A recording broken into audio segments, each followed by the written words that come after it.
segunda sesión va a estar a cargo del curso el diseño sísmico de elementos estructurales de concreto armado con el ETAPS y el 6, el ingeniero Abel Esteva Apaza. Él es especialista, máster en Ingeniería Estructural de la Construcción de la Universidad Politécnica de Cataluña, Barcelona, TIC, España. Ingeniero civil colegiado por la Universidad Nacional del Altiplano, becado del PRONAVEC y ganador de la beca Alianza del Pacífico, Chile. Cuenta con diplomado en análisis estructural de la Universidad Nacional Mayor de San Marcos, ingeniero de estructuras en Carmen Inmuebles, Arequipa, Perú. Especialista estructural en construcciones con Segur, SAC, docente invitado en la Universidad Nacional de Barranca y en diversos proyectos en el área de estructuras a nivel nacional y a nivel internacional. Bien. Pues iniciamos, ¿no? Sí, por favor. Bien, muy buenas noches con todos. Buenas noches en el Perú, ¿no? No sé, en otros horarios. El día de hoy vamos a dar continuación al curso que iniciamos el día de ayer, denominado Diseño Sísmico de Elementos Estructurales en Elementos de Concreto Armado.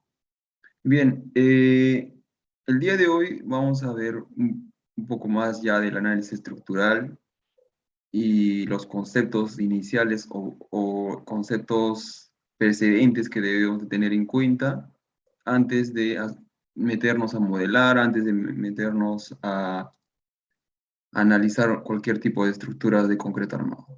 Entonces, para poder continuar con la sesión de hoy día, les pido que si es que tienen consultas o dudas, lo pueden escribir y lo vamos a resolver en el oportuno momento, ¿no? Así que están abiertos a consultas. Bien, vamos a ver un poco de normativa, ya que para hacer un análisis estructural, un análisis sísmico estructural, no análisis estructural simplemente, sino un análisis sísmico estructural, nosotros tenemos códigos, normativas, estándares que nos guían para poder desarrollar este tipo de análisis. Dentro de ello, en Latinoamérica, cada país ha desarrollado sus códigos sísmicos. En el Perú se tiene la norma E030, en la cual te dice qué procedimiento o cuáles son los requisitos que nosotros vamos a tener que desarrollar para poder considerar como factores de carga, cargas sísmicas y analizar una estructura, ¿no? Pero sin antes aclarar o determinar o definir o recordar, ¿no? ¿Qué es un análisis estructural? Ayer lo mencionamos de forma superficial, pero hoy lo volvemos a recalcar, que el análisis estructural como concepto se podría definir que es el accionar de la respuesta de la estructura frente a las cargas que nosotros le vamos a adicionar o lo vamos a asignar, la cual esta estructura te bota resultados o respuesta a través de esfuerzos, diagramas, desplazamientos, deformaciones, etcétera, ¿no? Entonces, este procedimiento de comportamiento de la estructura se llama, digamos, es decir, el procedimiento de asignar cargas para que la estructura te dé una respuesta, se le podría denominar el análisis estructural.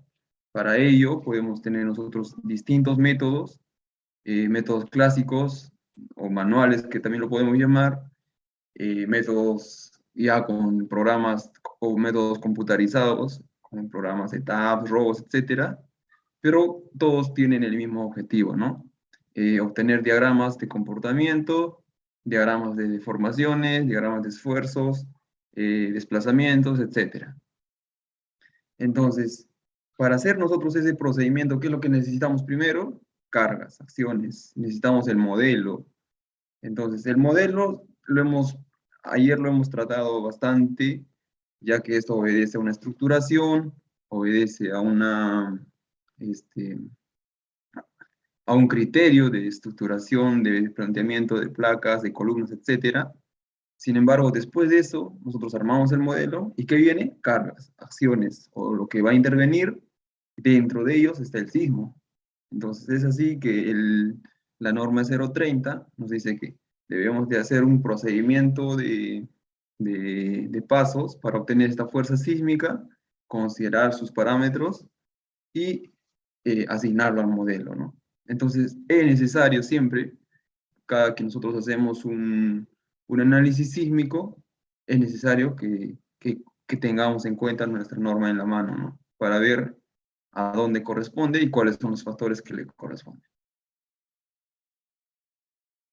Bien, dentro de la normativa E030 nos da los siguientes procedimientos de análisis. Nos dice que podemos hacer un análisis estático o de fuerzas estáticas equivalentes hasta edificios de 10 pisos, ¿no? Es decir, un análisis representativo donde el sismo actúa como una fuerza estática, no una fuerza dinámica, sino una fuerza horizontal estática. También tenemos el análisis dinámico modal espectral, donde a raíz de un espectro de aceleraciones, nosotros le asignamos a la estructura y le hacemos comportar, pero en este caso ya no es estático, sino dinámico. Y como alguna opción no es obligatoria, sino una opción alternativa, el análisis tiempo-historia, o, claro, análisis tiempo-historia, donde consideramos aceleraciones reales, ¿no? Aceleraciones reales y espectros a partir de esas aceleraciones o registros acelerográficos. ¿Qué es lo que nos dice la norma? Por ejemplo, en el análisis estático, nosotros obtenemos una fuerza sísmica representativa, también se denomina cortante basal, con el símbolo V, que se aplica o que resulta, es una fuerza resultante en la base, ¿no? ¿Y de dónde sale? De estos factores. El famoso Sux sobre R, donde Z te dice en qué zona está ubicada la estructura, ¿no? Y de acuerdo a la zona donde está ubicado, tú dale un factor, y ese factor se va a llamar Z. Dentro del Perú, nosotros tenemos 4 zonas sísmicas. Zonas de alta sismicidad, zonas muy altas. La zona 4, zona roja, es una zona muy alta. La zona amarilla, la zona alta, y la verde oscura es mediana, y la verde clara es baja, ¿no? Entonces, si nos damos cuenta, en la zona costera, que es muy alta, tenemos un factor de zonificación 0.45, o sea que es mucho más alto que el resto, ¿no? Entonces nos dice que esta zona es la más propensa a terremotos, a sismos. Entonces, este factor debemos nosotros de asignarlo. Luego tenemos un factor U, que vendría a ser el factor de categoría de edificación, factor de uso, donde dependiendo a qué tipo de uso se va a dar a la edificación, puede ser colegios, hospitales, centros de salud, viviendas, departamentos, ¿no? Indiferentemente va a tener un factor, y estos factores están dentro de la norma, ¿no? 1.5, 1.3, 1.0, y dependiendo a dónde corresponde, nosotros le reemplazamos el U por este factor. Luego se tiene un factor S, que es tipo de suelo, tipo del perfil del suelo en realidad, donde estamos nosotros apoyando la estructura, en este caso las cimentaciones, ¿no? En qué tipo de estratos se está apoyando, si este suelo es un suelo 2, suelo 3, suelo 4, ¿no? O suelo 0, ¿no? Estos también tienen unos factores que la norma nos dice es 1.05. El factor S está relacionado también al periodo de la edificación, ¿no? Al periodo a la zona sísmica, ¿no? Entonces, si nosotros hacemos esta tabla, que lo vamos a encontrar en la normativa, vamos a poder asignar el factor de S, dependiendo de la zona y dependiendo del perfil del suelo. Y finalmente tenemos un factor C de amplificación sísmica, que está relativo al periodo, ¿no? Si bien es cierto, nosotros determinamos este factor de amplificación sísmica para una fuerza estática con un valor estático también, pues, ¿no? Entonces, este factor C lo encontramos en la norma, que es el periodo depende del sistema estructural. ¿Y qué es el sistema estructural, o cuál es el factor que determina el sistema estructural? El factor R. El factor R te va a decir Si es un sistema porticado, si es un sistema dual, dual quiere decir muros y columnas a la vez, o si es un sistema de muros, el R va a ser diferente, ¿no? Ayer hemos hablado de ductilidad, donde la ductilidad te define o te dice qué sistema es más dúctil y qué sistema es menos dúctil, ¿no? ¿Y cuál es la relación con la ductilidad? En la norma, el R. Entonces, por ejemplo, para un sistema porticado, el R es 8, entonces quiere decir que la estructura se reduce con mayor valor, por lo tanto, por lo que quiere decir que es un sistema dúctil, ¿no? Y el peso. Entonces, todos estos parámetros sísmicos, nosotros lo reemplazamos, lo obtenemos de manera muy fácil, porque es simplemente reemplazar lo que dice la norma y lo multiplicamos por el peso. El peso sí se puede complicar un poco, ¿no? Para determinar realmente cuánto pesa la estructura si es que nosotros lo estamos desarrollando de manera manual.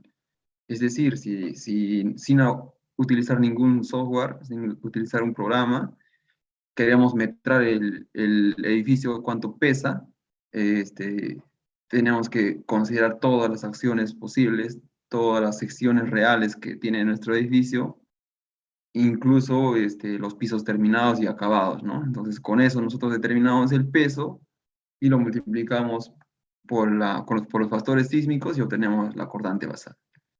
El análisis estático es sencillo por lo que se puede hacer de manera, de manera manual, ¿no? Sin la necesidad incluso de un programa. Es lo que se utilizaba anteriormente. Hoy por hoy se hace el análisis dinámico modal espectral, que vamos a ver más adelante. Una vez que nosotros obtenemos la fuerza cortante basal, en el análisis estático nosotros debemos de redistribuirlo, ¿no? Redistribuirlo en cada piso, cuánto de factor de fuerza corresponde. Y estos son los factores que nos dan la norma también. Y para poderlo distribuir por cada piso, tiene un factor sub I, el I significa el número de piso en donde corresponde, ¿no? Entonces, este factor alfa sub I se determina con estas relaciones, que no es muy complicado determinarlo, con una hoja Excel se puede hacer de manera muy, muy sencilla, y viene a ser un factor, ¿no? Menor a 1, obviamente, de la fuerza cortante basal. Y para los parámetros K y T tenemos estos, ¿no? Estos valores. Por otro lado, se tiene el análisis dinámico modal espectral, que también nos dice que es una opción y que se utiliza con mayor frecuencia en los diseños y análisis estructurales en el país, en todos los tipos de edificios de concreto, en donde a raíz del comportamiento modal de la estructura, ¿qué quiere decir el comportamiento modal? O sea, cómo se comporta frente a un primer movimiento, ¿no? Frente a una primera excitación, cuál es el modo de comportarse de la estructura. Más adelante lo vamos a ver cuando hagamos nuestro modelo directamente, pero lo que esto es importante es la representación de los modos de vibración. Si nosotros hacemos una estructura tridimensional, donde vamos a tener comportamiento en las direcciones X y Y, vamos a ver que no solamente se tiene traslaciones, sino también se tiene rotaciones, ¿no? Rotaciones del edificio. Entonces, ahí es donde nosotros debemos de controlar los modos de vibración. Ayer mencionamos que uno de los controles, así como derivas, así como desplazamientos y estabilidad, también son los periodos y modos de vibración.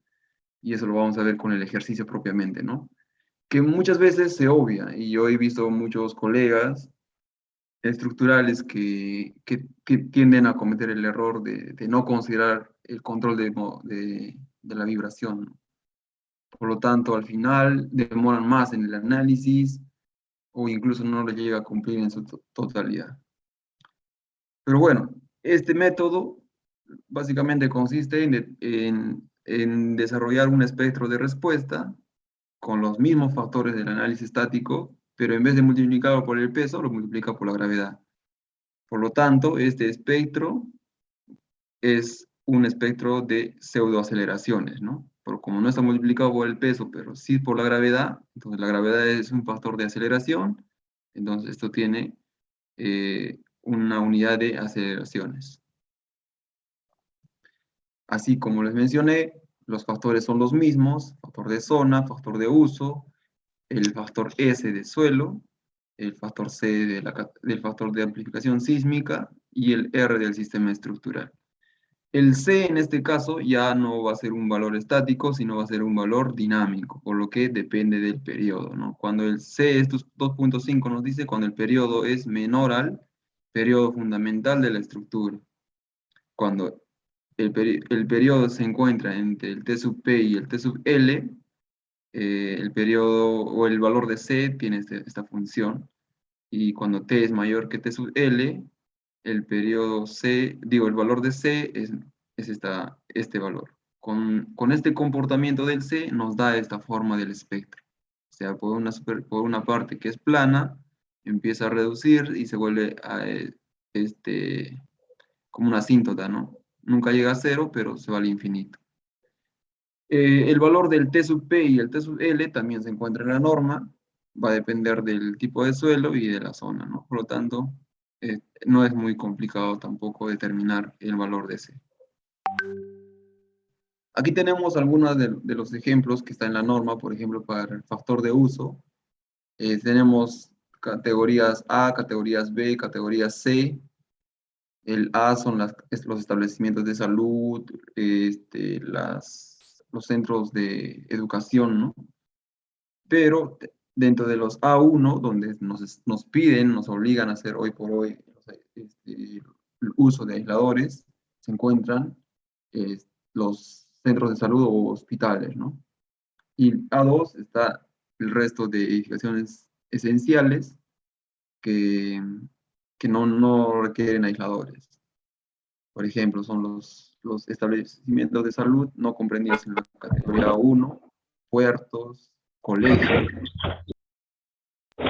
Dentro de la categoría B se tiene una categoría importante, y dentro de la categoría C un factor o una categoría de edificación comunes, ¿no? ¿Cuáles son las exigencias? Las exigencias de las disposiciones que se debe tener según la normativa, lo que se hace en los controles, ¿no? Cortante basal, cortante mínimo, distorsiones máximas o también derivas, lo que se debe cumplir y lo que te pide la normativa que se cumpla, ¿no? Asimismo, estas están relativas o son relacionadas a las normas americanas, porque la norma peruana es una adaptación al Perú de una norma americana. El coeficiente de reducción de fuerzas R, que corresponde al sistema estructural, nos dice que estas se puede reducir cuando la estructura es irregular en altura o en planta, ¿no? Generalmente, en categorías de edificación esencial se evita que haya irregularidades, pero en muchas otras edificaciones, como son las comunes o las importantes, sí se permiten irregularidades. Pero como se está permitiendo, la norma te dice, como estás permitiendo irregularidades, reduce el otro factor de R por estos valores, ¿no? El IA y el IP, que son los factores de irregularidad en altura y los factores de irregularidad en planta. Y eso, cuando se hace una memoria de cálculo, nosotros debemos de citarlo, cada uno de los factores digamos, de los casos de irregularidad, donde se dice no se tiene irregularidad, no se tiene irregularidad, para poder cumplir, digamos, los requisitos de irregularidades. Dentro de los coeficientes básicos de reducción R, son estos valores, ¿no? Para el sistema estructural de nuestra estructura. Ayer hablamos un poco de esto, donde si nos centramos en concreto, tenemos sistema de pórticos, sistema dual, sistema de muros estructurales, sistema de muros de ductilidad limitada y muros de albañilería armada o confinada. Estos son los valores de R que nosotros debemos de considerar para el coeficiente sísmico. Dependiendo del sistema estructural, va a tener un diferente valor de R, ¿no? Bueno, acá tenemos un poco más de lo que te permite o no respecto a la categoría de edificación y el sistema estructural que se debe utilizar. Como ejemplo nada más, ¿no? ¿Por qué lo menciono o por qué se pone esto? Porque hay muchas veces que se comete el error de hacer colegios. Vamos a hacer un ejemplo con colegios nada más, por ejemplo, porque yo lo vi incluso hoy por hoy, ¿no? Cuando ya se ha estudiado mucho la normativa y se tienen muchos profesionales que ya son especialistas, se supone, pero se siguen, digamos, cometiendo esos errores que normativos lo vamos a llamar. Por ejemplo, para los colegios, por un lado, se puede plantear un sistema de albañilería, no sé si lo tengo acá, a ver, voy a abrir mientras.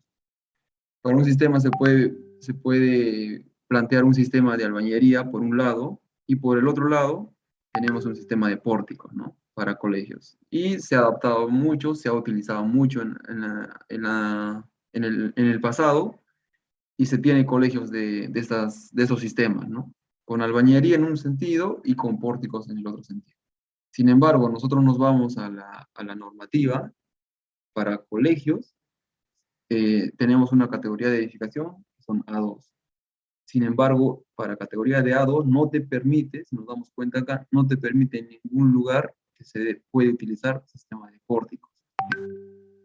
Te dice, para A2, zona 4, 3 y 2, zona sísmica 4, 3 y 2, puedes utilizar un sistema de acero, puedes utilizar un sistema de concreto, sistema dual o de muros de concreto armado, sistema de albañería, pero en ningún lugar dice pórticos, ¿no?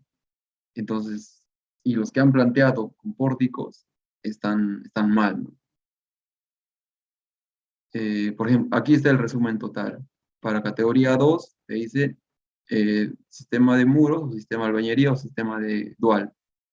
Para una zona sísmica 1, que sería la selva, para eso sí te permite cualquier tipo de sistema estructural. Para una categoría B, por ejemplo, podría ser los hoteles o algunos establecimientos relativamente importantes, sí te permite pórtico de acero, te permite sistema dual o sistema pórtico, ¿no? De pórticos simples de concreto, sí te permite cualquier tipo de sistema para la zona sísmica 1. Entonces, hay que tener mucho cuidado siempre lo que dice la normativa, por más que se suponga o que siempre se haya hecho así, los cambios normativos se actualizan cada vez y por lo tanto hay que tener mucho en cuenta esto. Acá tenemos las irregularidades que les mencionaba, que estos descartes, por ejemplo, deben estar en las memorias de cálculo. Si se tiene irregularidades por piso débil, si se tiene irregularidades por rigidez extrema, o por resistencia, etcétera, ¿no?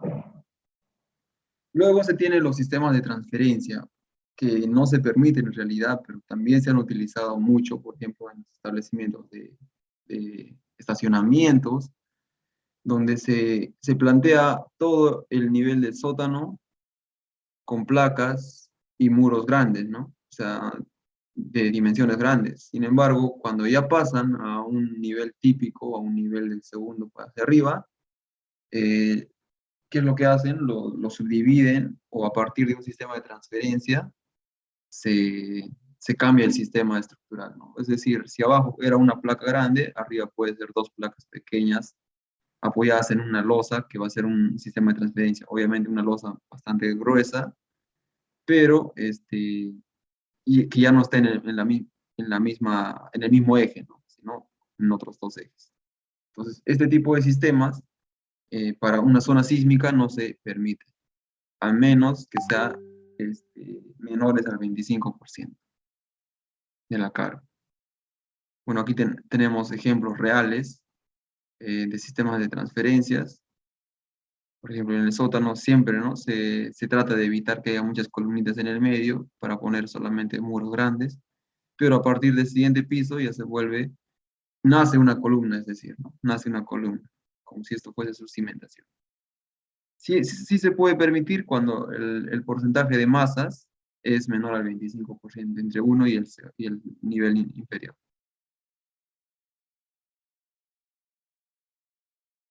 Bueno, asimismo, la normativa te dice cuáles son los controles máximos permisibles para desplazamiento, para la separación de edificios, que nosotros debemos de considerar en nuestros diseños en nuestros proyectos estructurales, ¿no?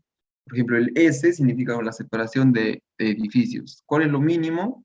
3 centímetros. Pero muchas veces este valor de 0.006 H resulta mayor que 3 centímetros. Si tan solo hacemos un ejemplo rápido, para una edificación de 3 pisos nada más, a ver si ustedes lo han aplicado alguna vez o lo han visto que sí se ha aplicado en alguna construcción que hayan desarrollado, ¿no? Si tenemos una edificación de 3 pisos que puede ser 10 metros de altura, ¿no? Si nosotros multiplicamos 0.6 por los 10 metros, vamos a tener una junta sísmica de 6 centímetros, ¿no? Eso es lo que nos dice la norma. Entonces, a tener en cuenta, a tener mucho en cuenta la junta sísmica normativa que debemos de cumplir cuando nosotros proyectamos una edificación a manera estructural. O sea, 3 pisos de 10 metros de altura ya debe tener 6 centímetros de junta sísmica. Junta sísmica quiere decir separación entre dos edificios aledaños, ¿no? Y muchas veces no se cumplen, no se hace este valor. Entonces hay que tener en cuenta. 6 centímetros, pero compartido entre los dos. Es decir, 6 centímetros, 6 centímetros, 3 centímetros de mí y 3 centímetros del vecino, ¿no? Sin embargo, si es que ellos no lo han hecho los 3 centímetros, te toca a ti hacer los 6 centímetros. Por la seguridad, no por ganar terreno ni nada, sino por seguridad. Asimismo, se tienen las distorsiones o los controles máximos de derivas. Para concreto armado, tenemos 0.007 o 7 por 1000, la deriva máxima permisible. ¿Qué es la deriva? La deriva es la diferencia de desplazamientos de dos pisos aledaños entre, por ejemplo, ¿no? Si esta es la deformación del edificio, esto era lo normal, digamos, y se ha desplazado de esta forma. Este es su desplazamiento del último piso, este es su desplazamiento de otro piso inferior, vamos a llamar H sub J, esto lo vamos a llamar H sub T, digamos, ¿no? En el top, vamos a decir. Entonces, ¿qué es la deriva? Esto vamos a llamar una altura. ¿Qué es la deriva? La deriva es la diferencia de estos dos desplazamientos entre la altura, es decir, HT menos H sub J minúscula sobre la altura total del entrepiso, ¿no? Esa es la deriva. Esta deriva tiene que ser menor a 0.007. Pero, ¿de dónde salen esos desplazamientos? Desplazamiento T o desplazamiento HJ, de un análisis modal espectral elástico, es decir, nosotros le aplicamos una pseudoaceleración a la edificación con un factor de Zux, ¿no? Le aplicamos toda la... Le aplicamos toda la fuerza, pues lo dividimos entre R y tenemos un espectro. Tenemos un espectro para X, o sea, una fuerza espectral para X y un espectro para Y. Entonces, si nosotros le aplicamos este factor de aceleración, vamos a tener, digo, para X y para Y, vamos a tener una deriva elástica. Es decir, con todo este espectro que nosotros estamos aplicando directamente, la respuesta de la estructura va a ser desplazamientos elásticos. Pero esta no es la que entra acá, sino un desplazamiento inelástico. ¿Y de dónde sale este desplazamiento inelástico? que es igual al 0.75 R, ¿cuál R? El R que yo estoy utilizando por el desplazamiento elástico. Con esto, obviamente es mayor, ¿no? Porque el R, por ejemplo, si es 8, va a ser 0.75, 6 por 6 veces el desplazamiento elástico. Entonces, este desplazamiento, con este desplazamiento que es mayor, con esto yo recién calculo mi deriva. En otras palabras, tiene que ser un drift o una deriva inelástica. Y esta deriva inelástica tiene que ser menor que este valor de control, que es 0.007. De esta forma se controlan las derivas en los edificios. Y es el primer control que nosotros debemos de hacer cuando hacemos el análisis estructural. Bueno, tenemos como apéndices elementos no estructurales que sí son importantes analizarse dentro de su plano, ¿no? Por ejemplo, las tabiquerías, los cercos perimétricos, o algunos elementos que no están asociados a la estructura, pero que tienen que estar estables frente a un sismo, por ejemplo. Bien, dicho eso, ahora solamente vamos a ver, solo aquí se tiene cimentaciones, etcétera, conexiones, pero vamos a ver directamente lo que les mencioné ayer en el plano, ¿no? O sea, digo, en el programa. Nos vamos a abrir el programa de tabs y vamos a empezar a modelar nuestra estructura para asignarlo cada uno de nuestros elementos, definir nuestros materiales, definir nuestras secciones, asignar nuestras cargas y hacer un ejemplo de manera rápida de análisis estructural, y en la siguiente clase vamos a obtener los resultados y hacer el diseño estructural también. Entonces, abrimos el programa, no sé si están con su programa a la mano, lo vamos a hacer de manera rápida, pero sin pasarnos o sin saltarnos algunos pasos. Bien, no sé cuánto de familiarizado estén en este programa, sin embargo no es muy complicado. La principal característica o el principal método para poder familiarizarnos un poco más con el programa, los programas del CCI en realidad es ir de izquierda a derecha y de arriba hacia abajo, ¿no? En todas estas interfaces de los programas del CCI se comportan de esa manera. Es decir, tenemos que ir definiendo uno por uno, ¿no? Y llegar al análisis y llegar al diseño, etc. Vamos a hacer una edificación de 3 niveles, no, de 5 niveles. Una clínica vamos a hacer con un sistema estructural que alguna vez lo hice. Pero vamos a abrir el modelo. Mm,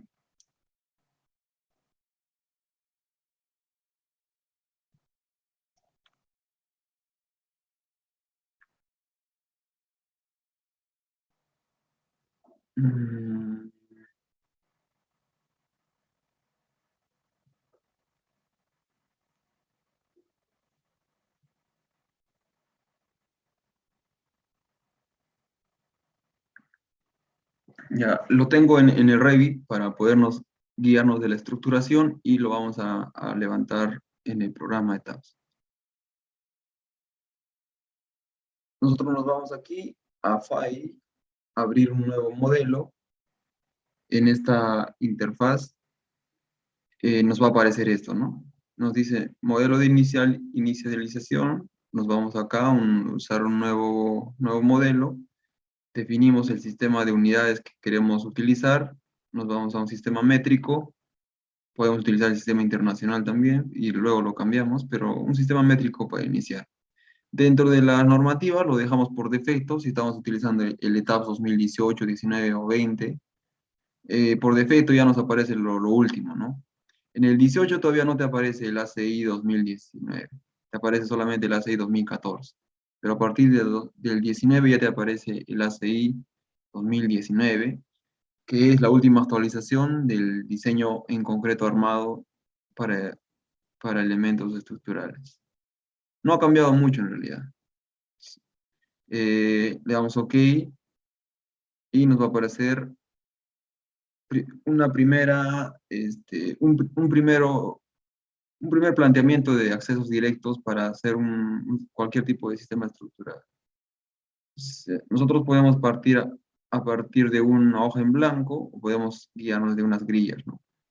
En este caso, como vamos a hacer un pórtico tridimensional, es preferible utilizar grillas y luego lo modificamos. A ver. Acá tenemos una edificación de cuatro niveles, ¿no? Que lo vamos a levantar a nivel estructural. No es tan muy complicado en planta por el tiempo que tenemos para este curso. Mejor no nos complicamos mucho. Pero sí tiene una particularidad que utilizamos placas y columnas, ¿no? Entonces, a partir de eso vamos a poder nosotros probar si es un sistema dual, es un sistema de muros o es un sistema porticado, ¿no? Entonces, es un buen ejercicio por lo menos para poder saber y determinar qué sistema estructural es el que va a predominar en sentido X y en sentido Y. Entonces, con esto partimos. A ver si tenemos alguna con medida.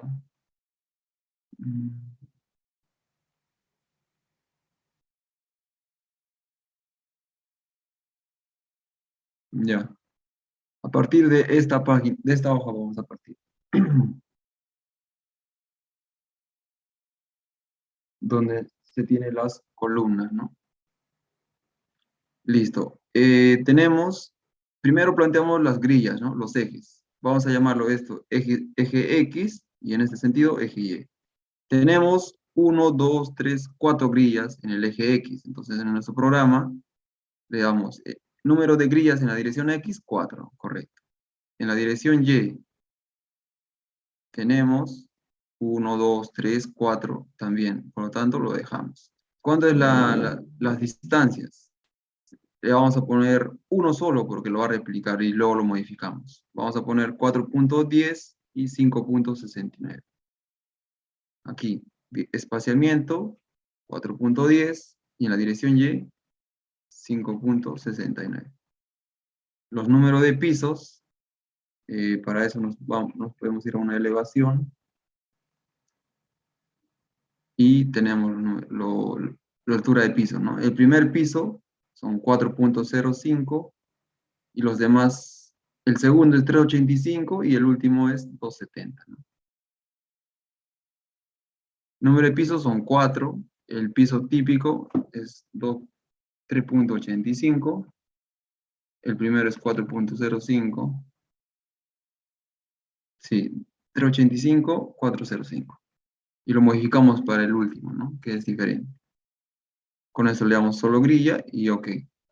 Con eso ya tenemos nuestras grillas relativamente bien, porque falta afinar todavía, porque todavía no todos son 4.10. Para editar las grillas, como les mencioné hace rato, es siempre preferible partir de izquierda a derecha. Entonces, lo primero que toca es editar. Y editamos las grillas o el sistema de grillas. Editamos los pisos primero, hemos dicho que es 405 el primero, 385 los siguientes y el último era 270. 2.70. Ok, estamos en metros. Siempre hay que tener en cuenta en qué unidades estamos para no equivocarnos. Y hemos editado los pisos en la parte superior y editamos la planta en la parte inferior.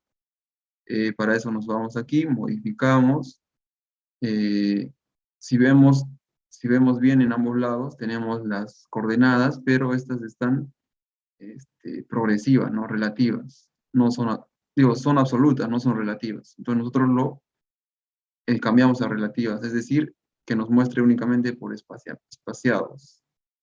Entonces, si lo cambiamos, aquí tenemos para cambiarlo, ¿no? En esta parte. Absolutas, o sea, es decir, en coordenadas, y acá por espaciamiento. Nosotros queremos mejor para trabajarlo mejor por espaciamiento. Tenemos 4.10 en la primera. 3.76 y 3.81. 3.76 y 3.81. Y en la dirección Y tenemos 5.69, 5.66 y 5.68.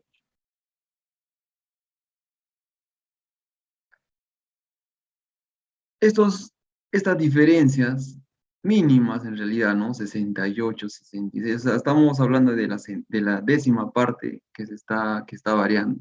Tranquilamente yo le podría considerar 5.70 para todo, y para el colmo me estoy asegurando un poco más, ¿no? Le estoy dando un margen de seguridad.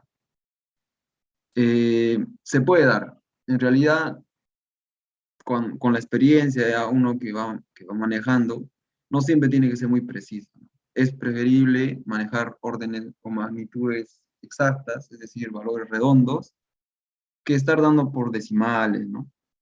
Sin embargo, como este plano que se estoy mostrando acá de Revit, es ya un plano para construcción, que es un plano que está levantado de acuerdo a la arquitectura, aquí ya no se puede redondear, ¿no? Sin embargo, yo sí lo podría redondear en tabs para un análisis.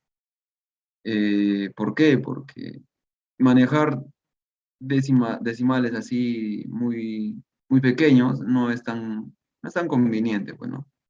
Porque ¿qué pasa si nosotros vamos a mallarlo en factores iguales? Va a haber uno que va a estar mallado con menor y si es que queremos cortar algún pedacito, va a ser más complicado, ¿no? Pero al final, sea trabajar con dos decimales o mayor, no hay mucho problema, ¿no? A veces nos puede ayudar para cortar tiempos, nada más.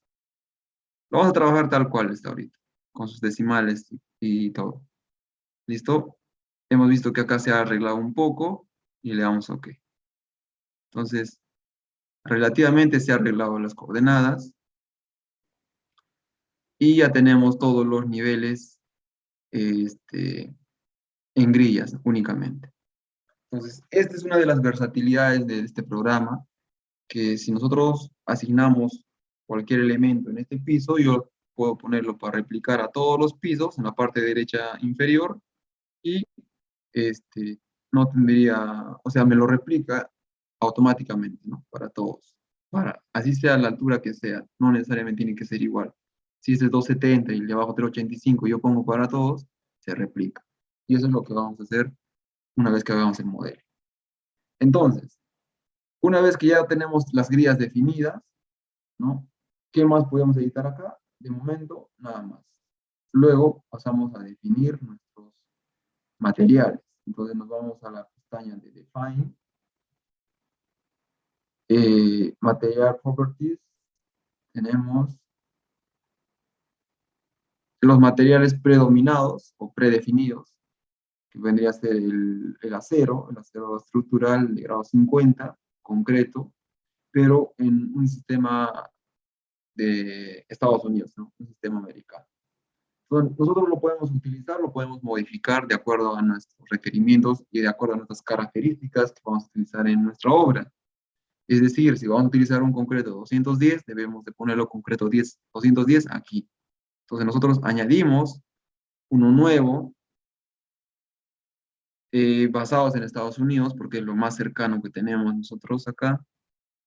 Tipo de material concreto. El PSI lo dejamos por defecto porque al final no lo vamos a modificar esto y le damos OK.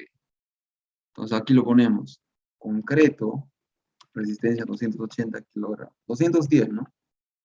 Kilogramos sobre centímetro cuadrado y modificamos, ¿no? Concreto, isotrópico, lo hacemos trabajar con un material isotrópico y le vamos asignando las propiedades.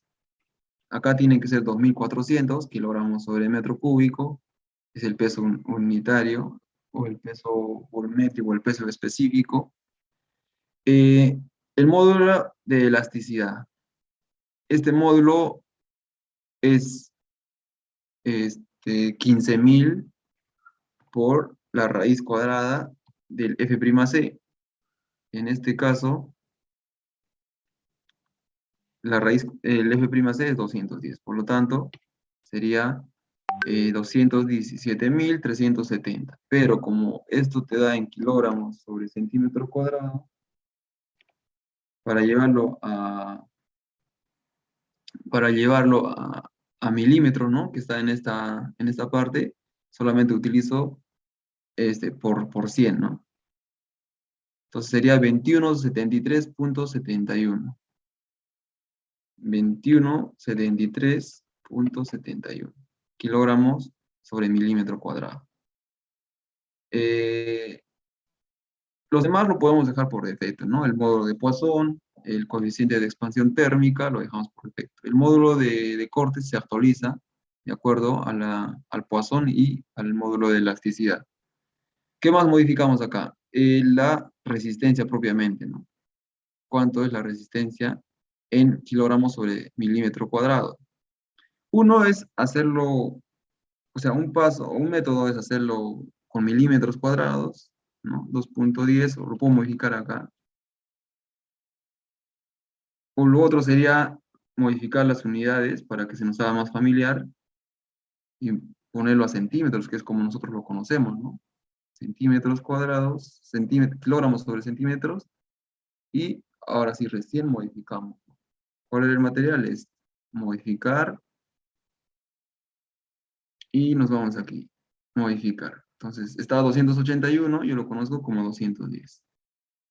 Y lo mismo para acá, ¿no? Para que sea más exacto, le aplico acá mismo el factor de 15.000 por la raíz en este programa es SQRT 210, y ya vamos a tener el valor con todos sus decimales, ¿no? En centímetros, en kilogramos sobre centímetro cuadrado. Entonces le damos OK. Ahora estamos en centímetros y kilogramos como unidades. Y ya tenemos nuestro material de concreto así definido, ¿no?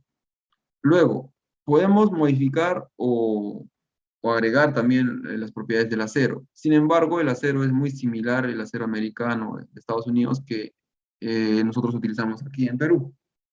Por lo tanto, simplemente podríamos modificar algún valor o ninguno, ¿no? Por ejemplo, corroboramos cuál es el peso volumétrico del acero: 7.850 kilogramos sobre metro cúbico, que es lo mismo a esto. Por lo tanto, está bien. ¿Cuál es el módulo de elasticidad? 203.000, o puede ser 200.000, ¿no? Acá sí lo podríamos cambiar, 200.000, pero va a afectar mínimo porque el acero no aporta rigidez por su poca área que se tiene. Lo que sí nos importa acá es el módulo de fluencia, ¿no? Que nosotros trabajamos con 4.200. Nada más. El resto no tenemos por qué modificar, simplemente OK y OK. Luego, definimos nuestras secciones.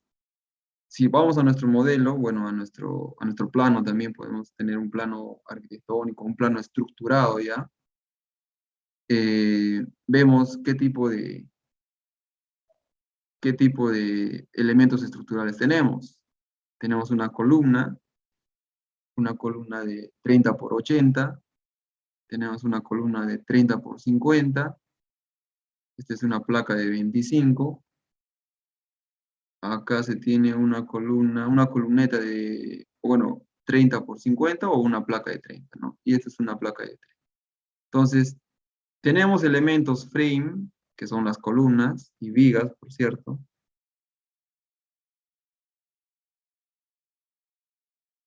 Y las vigas también, que son de 30 por 60.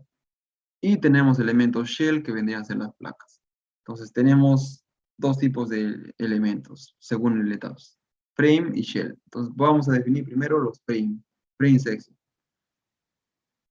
Por defecto, el programa te propone toda esta sección, ¿no? Nosotros lo podemos dejar o lo podemos eliminar para que no nos molesten o no nos confundan, ¿no?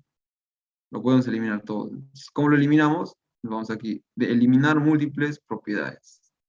Y seleccionamos todo,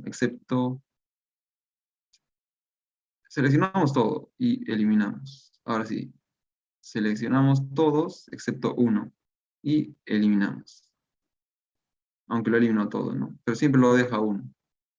Hasta que nosotros, mínimo tiene que haber una propiedad, ¿no? Una sección. Entonces, nosotros añadimos nuestro nuevo material.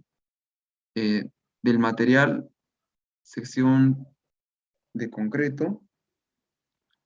Le damos acá el tipo rectangular y le asignamos nuestra sección, ¿no? Le vamos a llamar columna 30 por 80 centímetros. El material ya lo hemos definido, es concreto 210. La profundidad es 80 centímetros.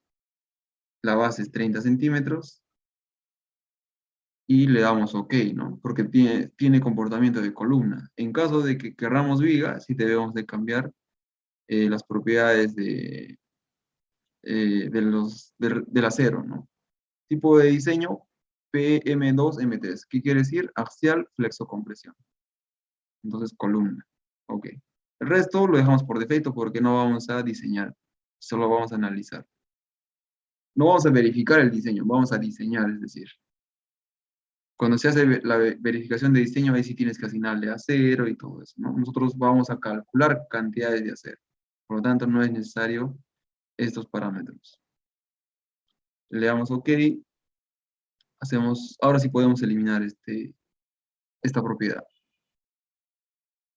Hacemos una copia a lo existente. Le vamos a llamar columna 30 por 50.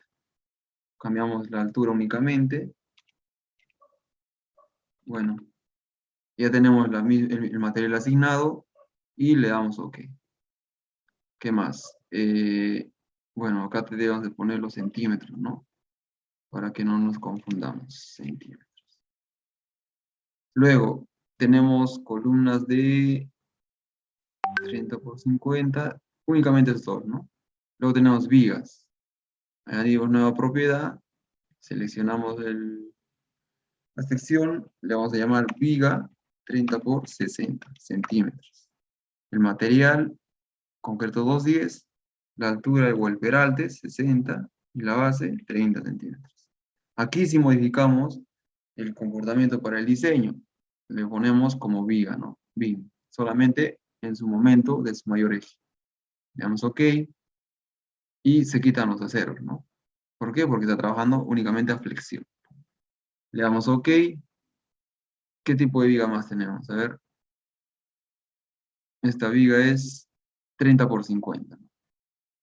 Esto era 30 por 60. ¿Y de dónde salen estas dimensiones? Ustedes se preguntarán, ¿de dónde nacen estas dimensiones o cómo obtengo estas dimensiones? Esto es un ejercicio ya de estructuración, que es lo que ayer hablamos cuando nosotros recibimos el proyecto arquitectónico. Nosotros empezamos a plantear, ¿no? Vemos su planta arquitectónica y decimos dónde puede ir una placa, dónde puede ir una columna. A ver, para que sea más real, les voy a mostrar cuál fue el planteamiento arquitectónico de este ejercicio, y yo lo planteé de esta forma, ¿no? Mientras va abre, sigamos avanzando. Tenemos vigas 30 por 50. Vamos, viga 30 por 50 centímetros. Ya. A ver, vamos a abrir cuál fue su planteamiento arquitectónico de esta estructuración, ¿no?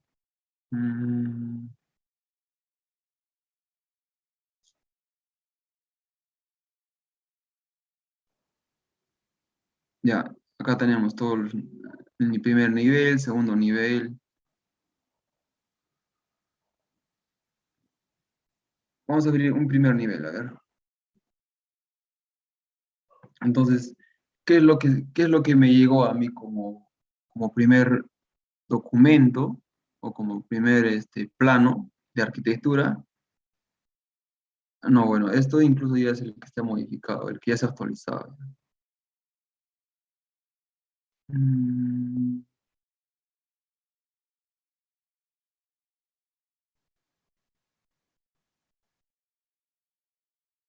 Esto me parece, ¿no? Ya, aquí está. El arquitecto es lo que manda. Se tiene este planteamiento arquitectónico, obviamente tiene todas las funcionalidades posibles que se evalúan o ellos lo han evaluado en su especialidad. Sin embargo, me dicen, yo necesito la estructuración y necesito el cálculo estructural de todo este proyecto. Es esta mi planta. Y si se dan cuenta, no es nada regular, no es nada rectangular o posible, ¿no? Es bastante irregular en planta, todo esto, ¿no? Entonces, ¿qué es lo que pasa? Desde un punto, desde al ojo, podríamos decirlo, esto va a requerir dividir en bloques, ¿no? Esto va a ser un bloque, esto va a ser otro bloque, esto va a ser otro bloque. Por lo menos para que cumplan las condiciones de regularidad y no se tengan esquinas entrantes, etcétera, ¿no? Entonces, lo que ahora nosotros estamos haciendo es un primer bloque, nada más, este bloque de acá. Obviamente tiene su junta sísmica entre bloques y esto fue su propuesta arquitectónica. Si se dan cuenta, únicamente tenemos columnas de 25 o 30 por 50, creo, no me acuerdo. 30 por 50, ¿no? Entonces, obviamente, o 30 por 40, ¿no? Obviamente, si nosotros lo insertamos tal cual al ETABS, no va a cumplir nada, pues, ¿no? Entonces, desde ese punto de criterio, empezamos nosotros a estructurar. Para poder estructurar este plano, necesitamos primero cumplir simetría. Como es rectángulo, ya, bueno, cumple. A nivel de planta, cumple, ¿no? Ahora nos falta simetría de rigideces. Si yo planteo placas para poder, digamos, estabilizar un sismo en X y un sismo Y, debo plantear placas en este sentido y en este sentido. Entonces, haciendo todo este procedimiento de criterios de estructuración, se ha llegado a esta estructuración, ¿no? Donde para mi sismo X me resisten estas placas y para el sismo Y se tienen estas placas y con esas columnas largas en ese sentido, ¿no? De tal manera que en ambos sentidos esté cubierto o rígido frente a sismos altos, ¿no? Entonces, de esa parte o de ese planteamiento nace la estructuración que estamos desarrollando ahora en el análisis, ¿no? Entonces, es todo un ejercicio, como les comenté. Entonces, seguimos. Tenemos vigas de 30 por 50 y le damos a OK. Listo. Solamente tenemos eso como frame. Le damos a OK. Luego pasamos a definir las placas, ¿no? O los muros. Tenemos una placa por defecto, lo modificamos, le ponemos placa de 25 centímetros. Cambiamos el material a 210 y queda por defecto.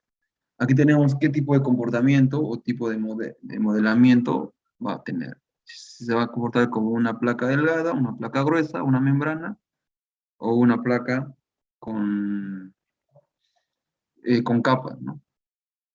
Bueno, lo dejamos como un shielding que se comporta como una placa delgada. Como no es un elemento grueso de 25 centímetros, no va a haber mucho problema en su espesor, ¿no? Es decir, en ambos espesores le vamos a dar que tenga el mismo comportamiento. Si le pusiéramos shell tick, en ambas caras va a tener un distinto comportamiento. Eso es lo que quiere decir un shell tick o un shielding como resumen. Claro que tiene otra explicación. Le damos OK y le damos OK. Creo que también tenemos placas de 30. Esta es una placa de 30 con un ancho de 50. Entonces sí, vamos a poner una placa de 30 también. Definimos wall section, que son las placas, y añadimos una copia y le ponemos placa de 30 centímetros. Y modificamos únicamente el espesor. Le damos OK, OK. Y finalmente definimos las losas, ¿no? Slab section, losas. Modificamos, le vamos a llamar losa aligerada de 20 centímetros. Como tenemos anchos de 3,10, 3,81 hasta 4,10 con 20 centímetros, yo creo que sí cumple, ¿no? De todas maneras, se hace una verificación más adelante para poder considerar o los 20 centímetros o aumentar a 25 centímetros. Ahora, para poder modelar una losa hay distintas maneras, ¿no? Muchos proyectistas lo manejan con un espesor de 0.00001 y lo ponen como membrana, ¿no? Y el peso de la losa lo consideran como carga externa. Lo que particularmente yo lo hago es considerarlo como membrana, pero darle la forma del aligerado para que se considere su propio peso. ¿Y cuál es la forma del aligerado? De una forma rivet, ¿no? Es decir, nervadura. ¿Cuál es la profundidad o el peralte total de la nervadura? Hemos dicho que son 20 centímetros. ¿Cuál es el ancho de la losa de concreto únicamente? Son 5 centímetros. El, el ancho de la vigueta en la parte superior son 10 centímetros, ¿no? Estamos hablando de una vigueta de 10 centímetros de ancho y 5 centímetros de losa, ¿no? Una vigueta común, por lo menos para aquí en el Perú. ¿Y cuál es el espaciamiento entre vigueta y vigueta? Son 40 centímetros, ¿no? ¿Va a estar direccionado a una sola dirección? Sí. ¿Usar Special One Way Load Distribution? Sí, porque todas las losas aligeradas únicamente se apoyan en un sentido y en el otro sentido no. Entonces es por eso que tenemos que marcar este valor o esta casilla para dar la dirección de la losa y acá dejarlo en un eje. Le damos OK, ya tenemos la losa aligerada de 20 centímetros y le damos OK. Entonces con eso nosotros ya podemos iniciar a hacer el modelo. Y lo vamos a hacer de manera rápida, ¿no? Aunque nos hemos pasado ya 5 minutos, verán que lo podemos parar en otros 5 minutos más y vamos a tener el modelo en el ETABS de una forma muy rápida, ya, una vez ya definido nuestras secciones de propiedades y nuestros materiales, ¿no? Entonces, para poder modelar o para poder crear el modelo, nos vamos a una planta cualquiera, el 1, 2, 3, cualquier piso. Aquí nos seleccionamos todos los niveles y seleccionamos primero qué quiero dibujar, las columnas. Entonces me voy aquí a dibujar columnas rápidas en, en la planta, ¿no? Entonces aquí tengo, bueno, mira, tengo la columna invertida. Lo puedo dejar así y girarlo acá, girarlo 90, por ejemplo, y ya lo tendría, ¿no? 90, 90, creo que esas cuatro son iguales, ¿no? Listo. Ya tengo mis cuatro columnas dibujadas. Ahora, según en mi modelo, los del medio son de 30 por 50. Voy aquí, cambio 30 por 50, no metes viga. Columna 30 por 50 y lo dibujo también. Me tengo que asegurar que esté en el centro de la grilla, ¿no? Para no crear discontinuidades en el modelo una vez que se analice. Listo. Ahora me voy a las placas. Con eso cierro. Escape. Si se dan cuenta, en la pantalla derecha ya se han creado las columnas, ¿no? Puedo visualizarlo con una forma extruida. Para ello me voy acá, la flecha del aspa. Pongo en Extrude Frame y Extrude Shell, le doy OK y ya estoy visualizando en una forma extruida, ¿no? Mientras voy en la otra planta o en la otra figura, voy, voy creando el modelo, ¿no? Tengo acá placas vamos a ver, de 1,20 m y 1 metro, ¿no? Y yo considero que todos los cuatro son idénticos. Sí. Entonces, por lo tanto, voy al modelo, creo la placa, ¿no? Son placas de 25. Lo podría crear un punto, ¿no? Un punto a la derecha y darle el 1 metro o simplemente guiarme por la flecha verde que aparece ahí y le doy clic. Esa flecha verde a mí me está diciendo que sí estoy en el eje. Acá le asigno sus 1.25, 1.20 hemos quedado, ¿no? Listo. Con esto ya tengo una placa creada y lo mismo para los otros lados. Otra forma de crear, por ejemplo, es asignar un punto o dibujar un punto rápido, y nos vamos acá a Draw, dibujar, eh, un punto de referencia, y de acá le doy un punto, ¿no? A X, por ejemplo, hemos dicho que es -1. -1. Ah, bueno, como estamos en centímetros, -100, pues, ¿no?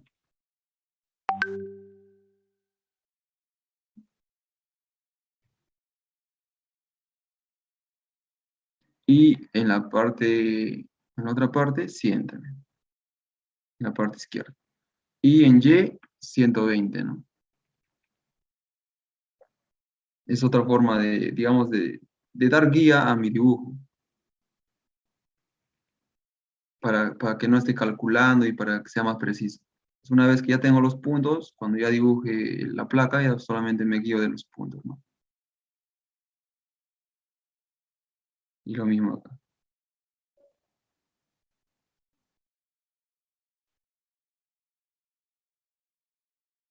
Listo. Ahora únicamente me faltan estas placas de acá, que es más rápido incluso porque ya tiene las grillas. Y la placa de 50, ¿no? La placa de 50 por 30. Pero para eso vuelvo a dibujar otro punto que esté en Y menos punto 50. No, bueno, 50 centímetros, ¿no?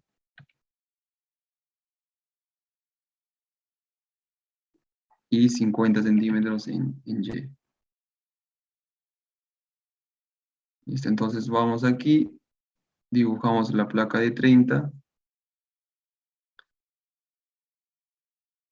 clic derecho para poder cambiar a otro punto, porque si se dan cuenta lo deja, ¿no? Si hago clic derecho ya lo suelto. Lo mismo acá. Clic derecho y me paso al otro lado. Listo, ya tengo con eso todas las placas y columnas, si se dan cuenta en la figura derecha. Ahora me toca hacer las vigas, ¿no? Selecciono las vigas principales son las que están en la dirección más larga, es decir, los verticales. Entonces las vigas de 30 por 60 van a ser este tipo. Entonces yo empiezo izquierda a derecha,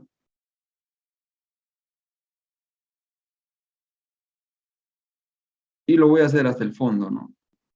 No es necesario que lo haga hasta la parte de la placa, o sí, también no hay problema, porque al final el programa ya lo descuenta cuando lo hace los pesos, ¿no? El cálculo de los pesos. No lo consideramos, ya lo descuenta por defecto.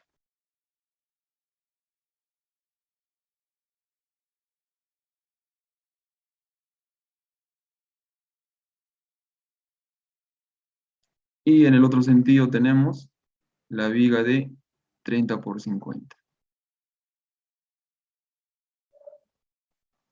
Acá sí, no, ya no es necesario, ¿no? Duplicar la viga porque ya hay placa.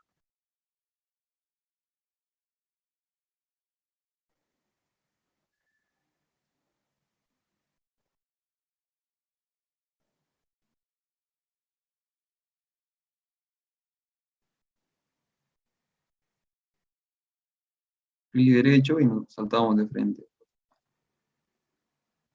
Listo. ¿Qué más nos faltaría? La losa. Entonces seleccionamos acá un panel, como tenemos las grillas cerradas, de frente acá, ¿no? Donde tenemos un panel con un punto.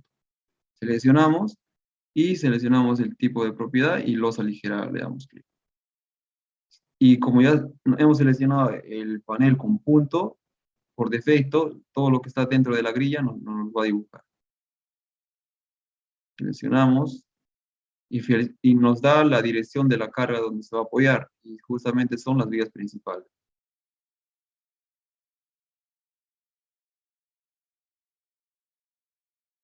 Listo. Entonces con eso ya tenemos nuestro modelo dibujado, ¿no? Tenemos todo nuestro modelo creado. Se ha pasado, como hemos replicado para todos los niveles, también lo ha hecho en la base, entonces no es necesario. ¿Qué hacemos? Lo borramos. Pero para borrarlo únicamente la base, nos vamos a la parte derecha, desactivamos todos los pisos a poner un solo piso y lo seleccionamos y lo borramos, ¿no? Suprimir, suprimir, suprimir. Y con eso ya tendríamos nuestro modelo creado. ¿Por qué lo dejé un espacio aquí? Porque ahí está la escalera, ¿no? Entonces, para la escalera debemos de modelarlo también como tal.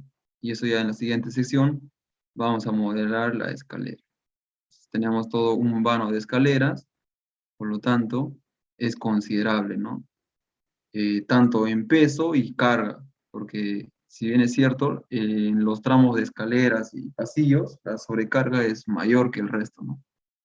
Entonces es necesario modelarlo y dejarlo, o sea, modelarlo en el programa y asignar su propio peso. Listo. Hasta ahí nos quedamos el día de hoy y en la siguiente sesión vamos a continuar con el modelo, vamos a asignar cargas, vamos a hacer el análisis estructural y finalmente hacer el diseño y la verificación de los elementos, vigas, columnas y placas más que nada, ¿no? Si es que nos da tiempo, losas más, pero hasta placas por lo menos tenemos que ir. ¿Tienen alguna consulta? Ah, si no, con eso estaríamos cerrando el día de hoy.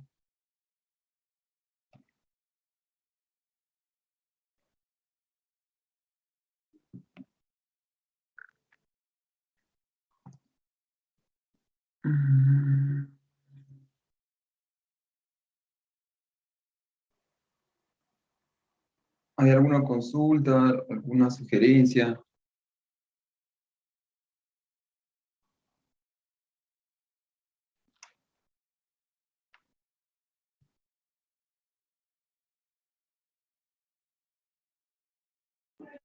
A ver, a los participantes de Zoom, por favor, no sé si tienen alguna pregunta dirigida al especialista para poder dar por finalizada, si no, esta segunda sesión.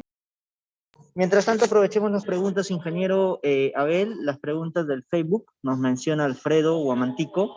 ¿Cómo se representa muros curvos y espaciamiento en territorios irregulares?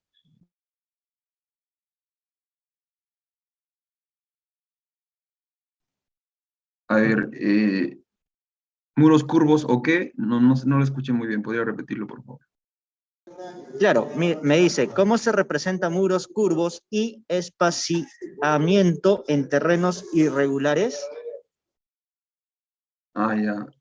A ver, cuando se tiene terrenos irregulares, los muros simplemente lo dividen, ¿no? Lo haces por retazos o discretizados en menores dimensiones. Es decir, si yo tengo una planta de curva, este muro no va a tener la forma de círculo perfecto, pero sí una sumatoria de pequeños rectángulos, ¿no? Entonces, esa va a ser la representación para un muro curvo, y lo mismo para un terreno irregular. Si el terreno es irregular en diagonales, entonces lo que tienes que hacer es subdividir tus muros en pequeños retazos y y unificarlos de acuerdo a su terreno, ¿no? Esa sería la representación en el modelo. Correcto, ingeniero. Me menciona Ritz Zoraida también del Facebook. Ingeniero, ¿no agrietó las columnas y las vigas? Bien, no se agrieta y la normativa no te dice que te da una opción, ¿no? Para agrietar. Para poder agrietar las columnas o vigas y muros, sin embargo, no es mandatorio, no es obligatorio, ¿no? Pero desde un punto de vista de criterio, se podría agrietar cuando las estructuras son existentes. Por ejemplo, si se está haciendo un levantamiento estructural o una evaluación estructural existente, se deben agrietar y se debe castigar el factor del momento de inercia, ¿no? A 0.7, a 0.35, dependiendo del elemento estructural. Sin embargo, cuando se hace un modelo nuevo, no es obligatorio. Por eso es que nosotros lo estamos castigando ya con el 0.75 del R para el cálculo de los desplazamientos.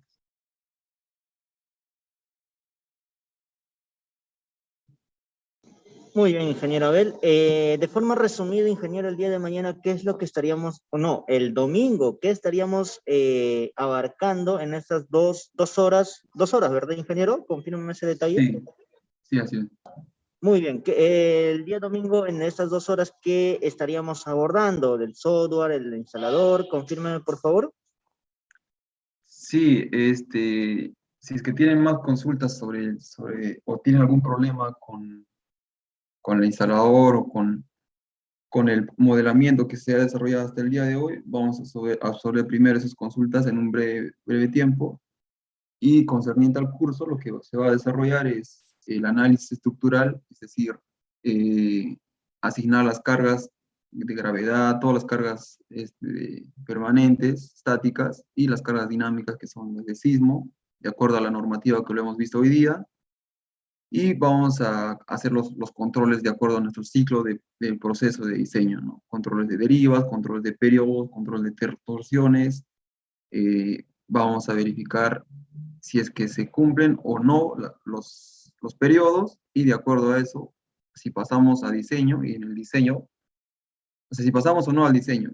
Y una vez que pasemos al diseño, en el diseño vamos a ver cuánto de acero se requiere para vigas, cuánto de acero se requiere para columnas, tanto a flexión, acortante, flexocompresión, y asimismo el acero en placas, ¿no? Ese es todo digamos, el proceso del diseño de un proyecto estructural que, que estamos desarrollando en este curso de una manera rápida.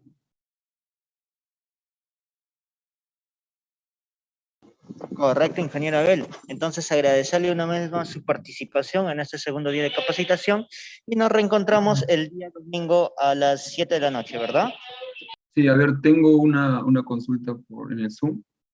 A ver, por Me, favor. me dice que si las vigas se embeben a los muros, o sea, quedan en alto relieve. Bueno, en este caso, como lo hemos modelado nosotros hasta el extremo, se están considerando, ¿no? Se quedan, según el modelo extruido, se traslapan, ¿no? Entre la placa o entre el muro y la viga. Sin embargo, esto no es problema porque cuando nosotros hacemos el análisis, todo lo considera rígido y a partir de acá recién te embota el diagrama. Y asimismo, cuando se tiene que calcular el peso sísmico de la edificación, aquí no lo sobrepone, no lo duplica los pesos, únicamente lo considera el peso lo que está, digamos, como uno solo, ¿no? Es decir, si la viga es más gruesa, considera de la viga y no de la placa. Si la placa y la viga son el mismo espesor, solamente lo considera una vez. No se duplica los pesos. Por eso es que no hay problema hacerlo hasta el fondo o dejarlo al extremo. Particularmente yo lo hago hasta el extremo o según las grillas, porque muchas veces reestructuro la edificación y por lo tanto tengo que modificar las placas, ¿no? Lo extiendo más o lo dejo y ya no tengo que estar cambiando nuevamente las vigas. Simplemente, como ya está hasta el fondo, la placa nada más se recorre o se queda ahí. Por eso desde mi preferencia, yo lo dejo tal cual en la grilla, ¿no? Si no tengo ningún problema. Muy bien, Están preguntando también cómo se obtiene la primera clase. No sé si me puedes responder ahí. sí, no se preocupe, ingeniero. Ahorita damos las indicaciones con respecto a ello. Ok, Bien, ingeniero. Entonces, el día domingo ya nos estaríamos volviendo a reencontrar, ¿verdad? sí, así es. Correcto, ingeniero, nos estamos viendo a encontrar amigos, con los amigos del Zoom el día domingo y a ver, voy a empezar a compartir la pantalla. En estos momentos ya finalizamos la segunda sesión. El ingeniero seguro nos va a proporcionar sus materiales por el correo electrónico o por el WhatsApp, las últimas plantillas que está avanzando. Bien.